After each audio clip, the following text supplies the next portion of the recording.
ወንድሜ ክብሬ ማንነቴ የኔነቴ ፈጣሪ የሰጠኝ የአባቴ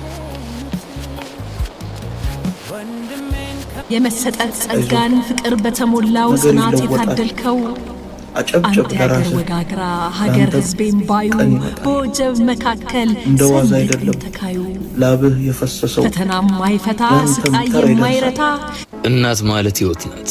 እናት ማለት ፍቅር ናት። እናት ማለት የዘላለም ደስታ ናት። እናት ማለት የስኬት ቁልፍ ናት። እናት ማለት ውብ ስነ ምግባር ናት። እናት ማለት የህይወት ትርጉም ናት። በቃ እናት ማለት እናት ናት። ጥሩ ቀናትን ለማግኘት መጥፎ ቀናትን ማለፍ የግድ ይልሃል። በህይወትህ ብዙ ከባድ የማይረሱ ፈተናዎችን ታሳልፋለህ። ጠንካራ ሁን፣ አትውደቅ። ምክንያቱም ሰው በአፉ እንጂ በእጁ ያነሳሃል። ወደ ኋላ ተመልሰህ መጀመሪያህን ማስተካከል አትችልም።